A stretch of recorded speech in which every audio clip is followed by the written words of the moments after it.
Bueno, pues entonces hablo fuerte. Allá. ¿Cómo están? Buen día a todas, todos.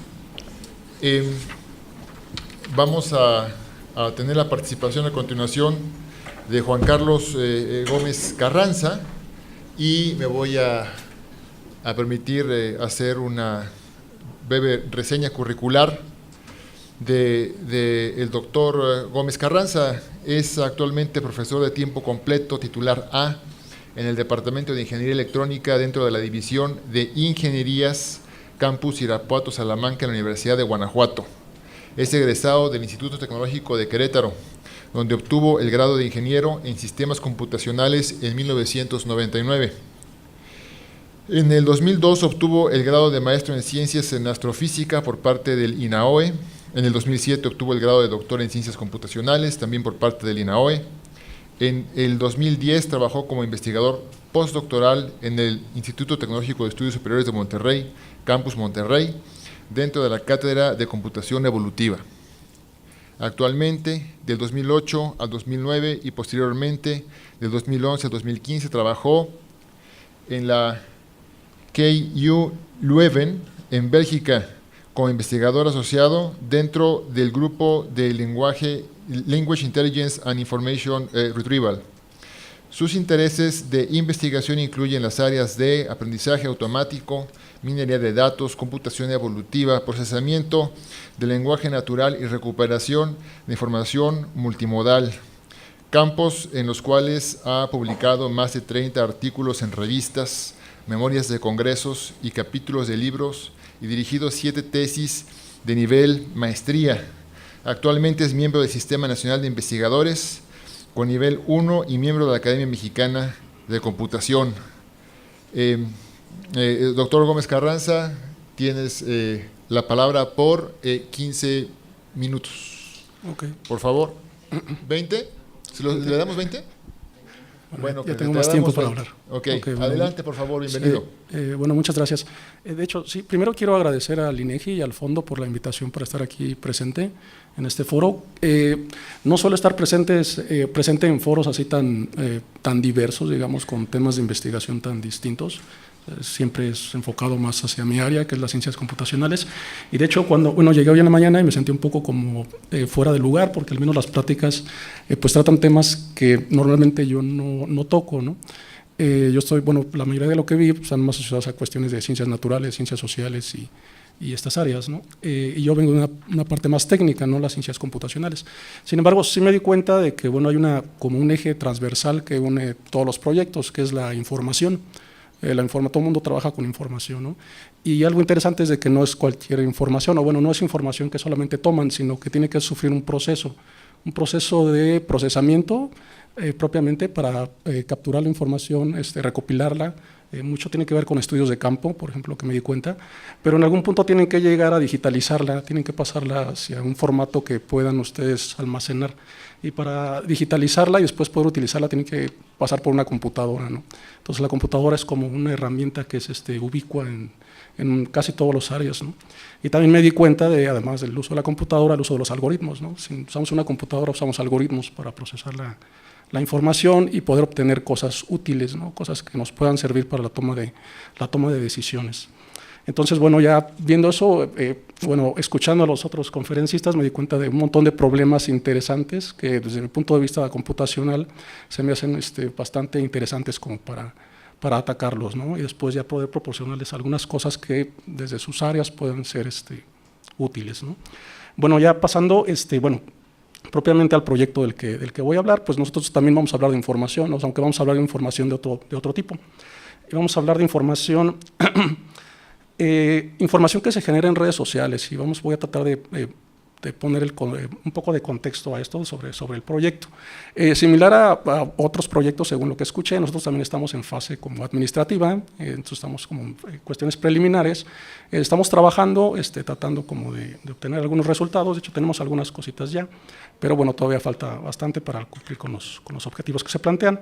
Entonces, el título del proyecto es Diseño e Implementación de Métodos de Búsqueda por Similitud de Usuarios de Redes Sociales. Voy a tratar como de explicarles de qué va el asunto, ¿no? El contenido de esta plática, la pensé de esta manera. los objetivos del proyecto, algunos antecedentes para poner contexto, la metodología que pretendemos seguir para cumplir con los objetivos y qué es lo que hemos estado haciendo y lo que estamos haciendo actualmente, que bueno, son básicamente cuatro puntos. Espero al final poder mostrarles un pequeño módulo que es, bueno, ya lo programamos para hacer captura de información en Twitter, ¿no? Ok, los objetivos del proyecto, pues básicamente lo que voy a presentar son los objetivos que se presentaron en la demanda que lanzó el INEGI durante esta convocatoria y que, bueno, va así, ¿no? El objetivo general es, primero, construir un marco metodológico computacional útil para la implementación de modelos de representación de usuarios de redes sociales y la aplicación de métodos de búsqueda por similitud que se nutran de la actividad pública de los usuarios y que sean útiles para el INEGI en la generación de estadísticas. Bueno, ese es el objetivo general, un marco metodológico que después vamos a traducir en dos partes, en dos objetivos específicos. Es el diseño e implementación de un modelo de representación que permita transformar la información pública de los usuarios de redes sociales como una secuencia de objetos abstractos. Esta representación se puede pensar como una huella digital, ¿okay? Que están haciendo los usuarios en las redes y podemos transformar esas cosas en un perfil, en un modelo del usuario, ¿no? Y el segundo es utilizar estos modelos de representación de perfiles para implementar métodos de recuperación de grupos de usuarios similares. Entonces, básicamente son dos partes. Vamos a recopilar la información de los usuarios, transformar esa información en una huella digital, en un perfil, y después tratar de ver cuáles usuarios se parecen entre sí, ¿okay? En base a ciertas características, ¿no? Bueno, algunos antecedentes para saber por qué esto más o menos puede ser interesante. Primero, en el 2016 más o menos había unos 72 millones de personas que eran usuarios de Internet, más o menos. Y bueno, obviamente este número sigue creciendo. La conectividad, bueno, el Internet es casi un derecho básico, la conectividad al Internet, al acceso a la información, ¿no? Entonces, pues el número va a seguir incrementando conforme vaya pasando el tiempo. Y sobre todo porque las generaciones jóvenes pues ya nacen directamente con la tecnología, entonces su uso se va a volver prácticamente generalizado, ¿no? Ahora, de estos millones de personas que se conectan normalmente en Internet, hacen ciertas actividades, siguen ciertos patrones de conducta dentro de Internet. Entonces, aquí algunos números, ¿no? Primero, generalmente, bueno, la mayoría de las personas que se conectan a Internet lo suelen hacer a través de un smartphone, ¿okay? La revolución del smartphone del 2008 para acá, cuando nació el iPhone propiamente, ha sido enorme, ¿no? O sea, la diseminación del uso del smartphone es realmente completa, ¿no? Tuvo una aceptación muy amplia por parte de la población. Otro porcentaje de personas se conecta utilizando una laptop, ¿okay? La diferencia entre el smartphone y la laptop es que el smartphone es más rápido de utilizar, simplemente lo saco, presiono 2 o 3 teclas y ya estoy conectado a Internet. Mientras que para el laptop hay que seguir un proceso un poco más largo y siempre que ponemos más pasos el usuario suele aburrirse y le cuesta más trabajo y ya no lo hace, ¿no? De los usuarios que se conectan a Internet y a través de estos dispositivos, los servicios que más suelen utilizar son, primero, redes sociales, ¿okay? La gente está conectada constantemente a redes sociales, mucha gente lo hace, ¿no? Todo el tiempo. Segundo es el correo electrónico, que es algo pues, también que puede ser muy útil, no solamente para cuestiones sociales, sino para cuestiones laborales. Todo el mundo estamos mandando correos todo el tiempo. Y otro porcentaje son los buscadores, por ejemplo Google, ¿no? Que es un buscador general, pero también buscadores que son más específicos, cosas como música o como videos, o otro tipo de contenido y material que se busca en la red. Como nota también es que del tiempo que pasan conectados, en promedio se dice que las personas en México pasan cerca de 8 horas conectadas a Internet, más o menos, por cuestiones laborales o por cuestiones también de entretenimiento o sociales, ¿no? Y de esas pasan aproximadamente 3 horas diarias en redes sociales, ¿okay? Intercambiando información con amigos, compartiendo información, comunicándose con personas. Están haciendo una serie de cosas en redes sociales, ¿no? Por aproximadamente 3 horas diarias. De las redes sociales que más se utilizan en México, tenemos en primer lugar Facebook, ¿no? Casi el 100%, 95% de las personas que se conectan a redes sociales tienen Facebook. Y eso es, bueno, es bien conocido, ¿no? Algunas otras redes es, por ejemplo, YouTube para ver videos y Twitter, ¿no? Para compartir comentarios y también para nutrirse de noticias. Ahora, bueno, los usuarios tienen esta serie de actividad en redes sociales, hacen un montón de cosas, ¿no? Comparten mucha información y hacen muchas actividades. Y este tipo de información tiene ciertas particularidades que no es lo mismo, digamos, no es lo mismo publicar un tweet en Twitter que escribir un correo electrónico o un memo dentro de una compañía, por ejemplo, ¿no? Tiene características distintas. Algunas de las que voy a mostrar, no son todas, pero para tratar de resumir aquí el contexto de lo que sucede con la información en redes sociales, es primero que es abundante. O sea, ya vimos que los usuarios pasan 3 horas al día en redes sociales y la cantidad de información que se genera diariamente es enorme. Va en los órdenes de los miles de terabytes por hora, si no es que por menos tiempo, ¿no? Es dinámica, es decir, se mueve entre usuarios, no se queda estática, sino que los usuarios la comparten. Se está moviendo a través de diferentes nodos y eventualmente pues explota, ¿no? Hay veces que cosas que tenemos trending topics y cosas así que de repente que se elimina muy rápido, ¿no?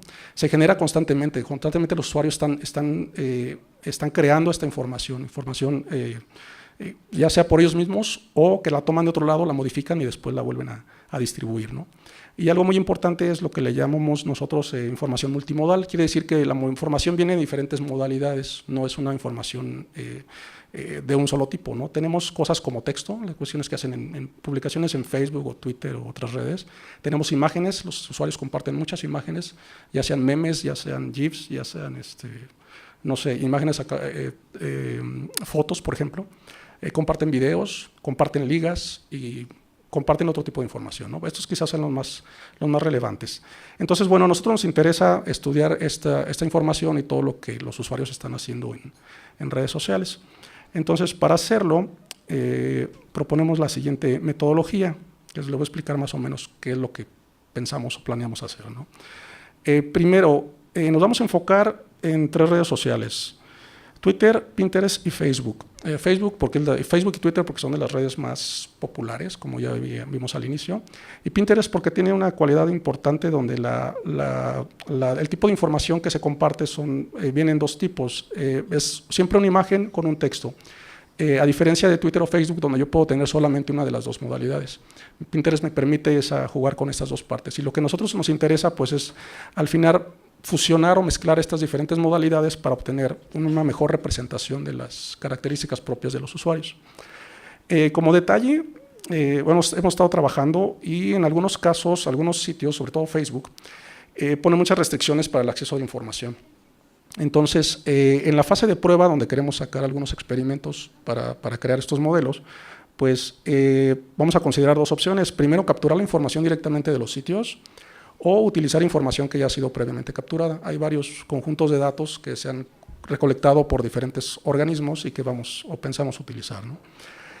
También para cerrar un poquito sobre la información que vamos a utilizar, nos vamos a concentrar en 2 tipos: el texto y en 3 tipos: el texto, las imágenes y lo que llamamos metadatos, que son lo que viene implícito. Cuando un usuario publica algo, el sitio automáticamente le genera una serie de metadatos para esa publicación: dónde lo publicó, en qué idioma está, en qué fecha tiene, ciertos detalles, ¿no? Los metadatos cambian dependiendo del sitio del cual se extraiga la información. Entonces, vamos a ver cómo la podemos explotar. Ahora, nosotros proponemos más o menos una metodología de esta manera, que son 3 etapas, aunque en realidad las puse medio secuenciales, las puse secuenciales, pero no es tanto así, porque de hecho estamos haciendo varias cosas en paralelo. Estamos haciendo un estudio del estado del arte, que esa parte ya casi la terminamos. De hecho, tenemos ya bastante material sobre el cual nutrirnos para los métodos que se han utilizado. La primera fase o la primera actividad es la recolección de lo que le llamamos CGU, que es el contenido generado por el usuario, que es todo este tipo de textos e imágenes. Después viene un preprocesamiento, representar, transformar el contenido, una fusión de este contenido de diferentes modalidades, extracción de ciertas características, utilizar ciertas métricas de similitud, agrupar los usuarios y tratar de recuperar cuáles son los usuarios que se parecen. Y obviamente, tenemos una parte de evaluación de los métodos que proponemos. Les voy a explicar rápidamente los 5 módulos que considero que son más importantes. Pues aquí algunos detalles, aunque no son todos, porque en realidad queremos hacer como muchos experimentos sobre diferentes elementos, métodos, modelos, representaciones y demás. Pero tratamos como de concentrarnos o tratar de poner los que son más directos. En la parte de preprocesamiento y la limpieza de lo que se publica, pues tenemos que hacer algunas cosas, como por ejemplo eliminar duplicados, ¿no? Cosas que están de más. Por ejemplo, eliminar palabras que son redundantes, escalar imágenes, filtrar imágenes, para ruido o para extraer ciertas características que son las que nos interesan. Después vamos a pasar por un proceso de representación y transformar este contenido, porque como lo capturamos, pues tenemos texto y tenemos imágenes, pero es un contenido crudo. Y eso, para poder procesarlo y para crear un modelo que nos pueda representar a los usuarios, pues no nos sirve así, no tenemos que representarlo de alguna manera. En general pensamos en representaciones que son vectoriales y tensoriales, ¿no? Y para esto vamos a utilizar algunos métodos clásicos y algunos métodos más modernos, como el aprendizaje profundo, que el aprendizaje profundo consiste básicamente en una red neuronal de varias capas, donde nosotros pasamos la información. Estas capas van transformando la información en cada una de las etapas, y lo que se obtiene al final es una combinación de todas las características que nosotros le dimos al inicio, de una manera muy cruda, ¿no? Después pensamos en un módulo de fusión de la información, donde vamos a fusionar las diferentes modalidades de la información, ya sea a través de la información misma o a través de modelos más adelante, ¿no? Por ejemplo, modelos clasificadores o modelos de agrupación, como redes neuronales, máquinas de vectores de soporte, redes bayesianas, métodos basados en instancias, agrupamiento jerárquico, etcétera, ¿no? También algo muy importante que nosotros consideramos aquí es la extracción y la selección de características. Por ahí en la parte del objetivo específico era decir que vamos a representar al usuario como una serie de objetos abstractos. Pero nosotros consideramos que además de la representación de cuestiones abstractas, también es interesante poder caracterizar a los usuarios en base a medidas o a variables que sean visibles y que tengan cierto sentido, ¿no? Por ejemplo, los datos demográficos. Queremos saber qué género es, qué edad tiene, si podemos saber cuáles son sus intereses específicos, su nivel educativo y eventualmente datos de geolocalización, ¿no? Para saber en qué parte del país o en qué parte del mundo está.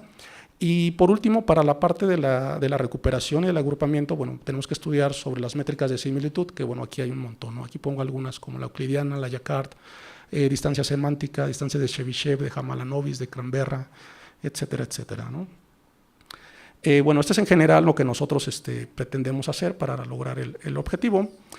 Y bueno, algunas de las cosas que nosotros ya hemos estado haciendo, por ejemplo, queremos identificar usuarios en Pinterest. Quiero poder identificar a un usuario específico. ¿Qué usuario generó una publicación?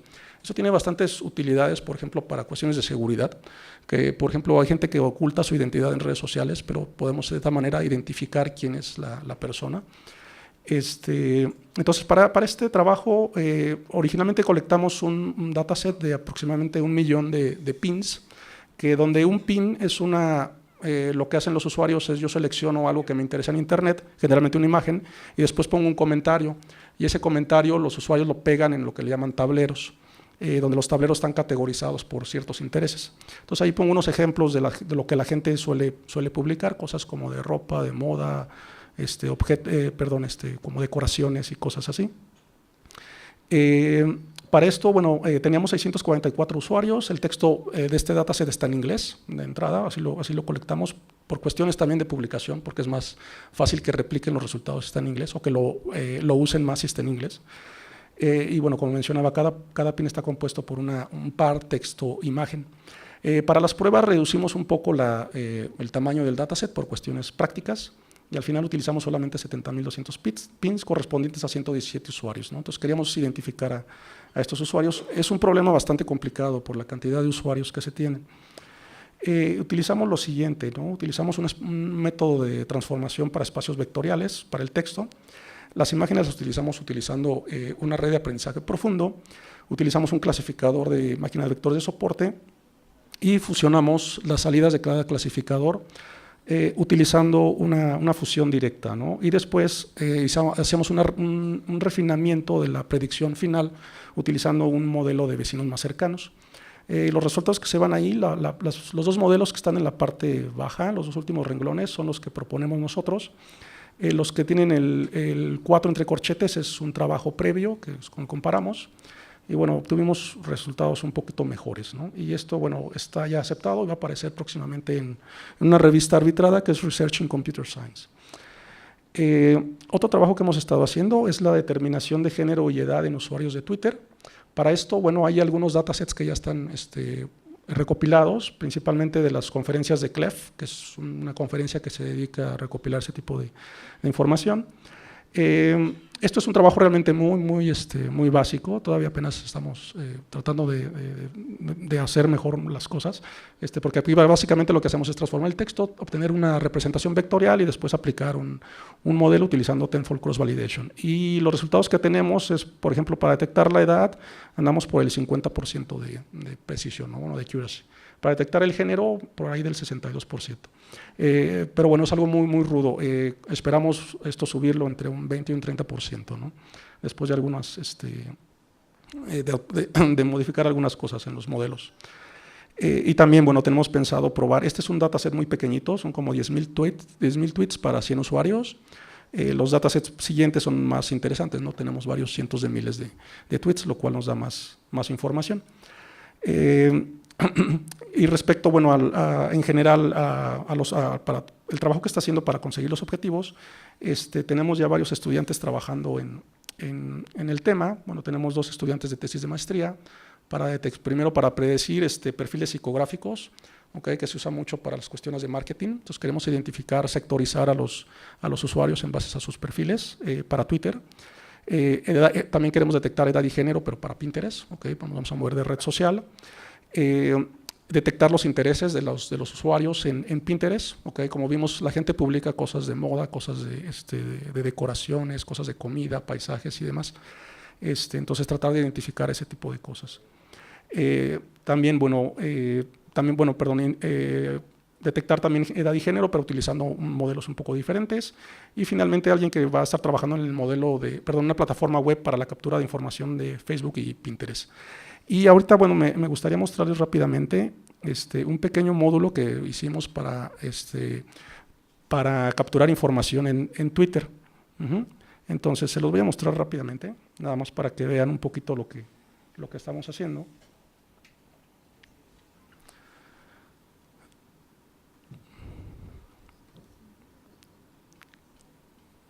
¿Sí se ve? Ok. Bueno, este es un módulo que está programado en C++ para Windows, y bueno, nos permite capturar la información de varias formas. Ahorita aquí ya tengo capturados como varias configuraciones, y esto lo que me permite es, por ejemplo, en esta opción es capturar un streaming de tweets para una serie de cuentas. En este caso yo aquí cargué algunas cuentas oficiales de algunos usuarios. Tengo la NASA, tengo del presidente Peña Nieto, tengo Aristegui, tengo del gobierno de Guanajuato y de la Universidad de Guanajuato. Entonces yo puedo seleccionar aquí una serie de líneas. Si le doy a aceptar, ahorita que estoy conectado a la red, lo que va a hacer es empezar a recopilar una serie de… Espero. Ya me dejó perdón, es acá. Una serie de tweets, ¿okay? Con una serie de información donde tenemos un identificador, la fecha en la que fue creada, el texto del tweet, en qué lenguaje está, perdón, en qué idioma está, quién lo creó, y tenemos el idioma del usuario, ¿no? La zona o la ubicación del usuario, y un identificador de la zona, ¿no? Que es ¿cómo se llama? El Universal Time. Bueno, y aquí después de que termina de capturar, por ejemplo, la información de un usuario, se pasa al siguiente, ¿no? A ver si me alcanza el tiempo para que pueda ver a otros usuarios. Y bueno, el módulo tiene bastantes flexibilidades. Podemos capturar usuarios en base a ciertas palabras de interés, por zona geográfica, por ejemplo, para el país.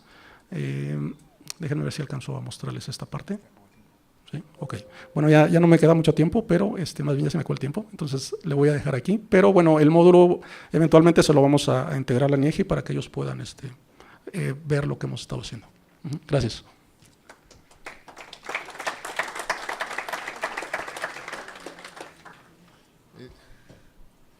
Muchas gracias al doctor Juan Carlos Gómez Carranza. Déjenme poner en unas breves palabras el contexto de por qué en el INEGI nos interesa este tema. Si ustedes le preguntan a cualquier persona qué tipo de información genera el INEGI, pues les va a decir que genera información de la población o de la economía o de la geografía. Y usualmente eso lo hacemos a través de censos o de encuestas o de registros administrativos. Pero con la explosión en la información que se ha derivado a través de los cambios tecnológicos de los últimos años, en particular con la disposición de Internet y la disponibilidad de Internet, la disponibilidad de una cantidad de dispositivos móviles que traemos todos nosotros la mayor parte del tiempo encima, y de una disponibilidad de sensores también que están interconectados, pues tenemos una gran cantidad de información, mucho más grande que la que podemos generar a través de censos y encuestas, que está ahí y que nos puede ayudar a ver elementos importantes de nuestra realidad. La idea del INEGI es incorporar estas fuentes, digamos, no tradicionales de información como una cuarta pata de la mesa de la información que generamos. Y tenemos expectativas elevadas respecto a lo que podremos hacer con eso. Hemos comenzado a generar información con Twitter. Hay un producto que se llama Ánimo Tuitero que pueden ver en la página del INEGI, donde vemos estados de ánimo de las personas a lo largo del tiempo. Estamos trabajando también con cuestiones relacionadas con medición de movimientos de turistas entre los estados de la República, trabajos de origen-destino en la zona metropolitana del Valle de México, trabajos de turismo, movimientos turísticos, les decía, estamos en un proyecto para ver salud mental, en fin, cantidad de temas. Ahora, lo que nos movió para hacer esta solicitud fue tratar de potenciar el uso de estas redes para que, uno, saquemos el máximo jugo de cada red, y dos, veamos si podemos seguir a los mismos individuos a través de distintas redes. Sí, es un problema muy interesante. Sí. Entonces, esa es básicamente la idea que está detrás de la solicitud de este proyecto, y realmente tenemos expectativas, repito, muy elevadas al respecto. Y yo tengo algunas preguntas de inicio que quisiera plantearte. Una muy básica es, ¿qué es lo que debemos esperar de este trabajo? ¿Cómo visualizas que van a ser los resultados? ¿Realmente voy a poder identificar al mismo usuario, al mismo individuo, detrás posiblemente de distintas identidades nominales y distintas redes sociales? ¿Puedo identificar al mismo individuo con distintas identidades nominales en una misma red social? ¿Hasta dónde llega el alcance de este proyecto? Es la primera pregunta. Y la segunda es, si nos puedes explicar con un poco de mayor detalle de manera tan intuitiva como sea posible, las métricas de similitud que estarás utilizando y cómo se articulan entre ellas. Ok. Para la primera pregunta, realmente es bastante interesante esa parte del seguimiento de usuarios a través de diferentes redes sociales. En principio, bueno, ya obviamente hay trabajos en los cuales ya se ha estado haciendo esta parte. Los resultados son medianamente buenos. Al final es bastante complicado porque cada red social tiene ciertos patrones. Por ejemplo, en Twitter solamente puedo poner 140 caracteres, mientras que Facebook tengo libertad de poner textos muchos más grandes y otro tipo de información. Entonces, en principio, yo creo que los resultados en ese aspecto de detectar a un usuario a través de diferentes redes va a ser en la misma dirección. No recuerdo ahora exactamente los resultados en accuracy o en alguna otra métrica, pero sí es un problema complejo. Es un problema complejo por lo que mencionaba. Diferentes redes ponen diferentes condiciones para el usuario. Entonces, aunque podamos detectar, por ejemplo, algunas cuestiones estilísticas, porque los usuarios al final tienen un estilo para escribir o comparten información que es, digamos, específica o personal, sí suele ser complicado. Entonces, pero sí, para mí es un problema que es muy, muy interesante, ¿no? Dar esa parte del seguimiento. Ahora, sobre las diferentes métricas, que es lo que ponía yo por acá.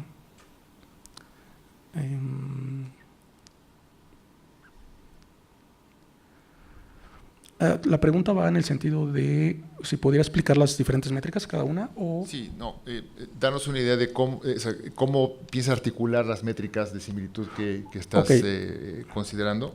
Ajá. Para digamos, darle el máximo de poder a tu identificación de iguales. Sí, al final va a ser una combinación de diferentes métricas, porque, por ejemplo, para comparar cuestiones de imágenes, solemos utilizar distancias como de Chebyshev o Mahalanobis o cosas así, donde lo que se busca es buscar secciones de las imágenes que tengan cierta similitud, mientras que, por ejemplo, en el texto lo que nos interesa es saber si una palabra se parece a otra. En este caso tenemos distancia semántica, ¿no? Entonces, al final lo que buscamos es sí una combinación de diferentes métricas, de tal forma que al final lo que tengamos sea algo más consistente, ¿no?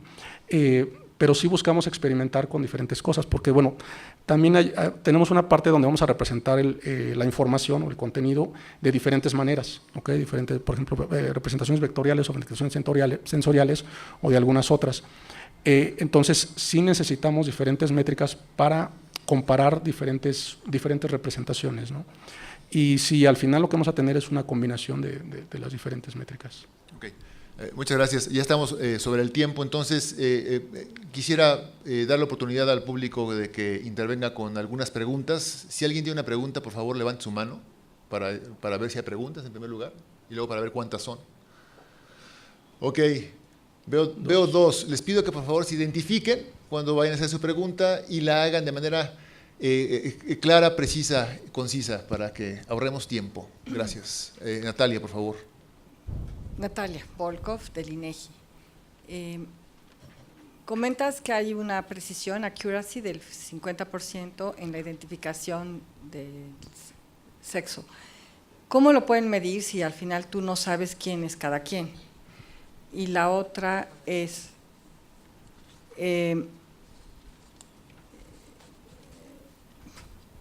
me desvié, se me olvidó. Bueno, quedamos en ese, es decir, ¿cómo mide? La otra que quería decir es, cuando comenta Gerardo a dónde quieren llegar, en web llevamos muchos años haciendo tipología de usuarios, entonces quizá no tanto hacer el seguimiento de persona por persona, sino por grupos de edad, que te serviría muchísimo para cuestiones estadísticas, obviamente género y grupos de edad, es decir, como que no ir al individuo, sino a tipos de individuo. Sí, vamos a la segunda pregunta para que responda las dos de una vez, ¿no? Ok. Por favor, ¿de qué lado? Gracias. Pues se me hace interesante, que el tema está muy de moda, por ejemplo, de los bots. ¿Qué tan fácil sería identificar una persona que está mandando que tiene diversas cuentas, ¿no? Automatizadas, por ejemplo, en Twitter? Gracias. Sí, bueno, es un poco parecido a la pregunta que me hizo aquí Gerardo. Sí es un poco complicado saber, porque a veces, por ejemplo, la gente que se hace esos bots generalmente trata de cambiar el estilo de escritura, ¿no? Y eso te da, digamos, ciertas complicaciones, pero al final sí se puede con cierta precisión, ¿no? Sería de hecho un problema bastante interesante de estudiar. No te puedo dar una respuesta así precisa, pero creo que es algo que vale la pena estudiar. Respecto a la pregunta primera, para poder determinar eso, nosotros utilizamos un dataset donde los datos ya están etiquetados. Entonces, ya hay gente que dijo, bueno, esta es la persona, tienen tal edad. Pero de hecho, por ejemplo, aquí en la edad está sectorizado por grupos de edad, ¿no?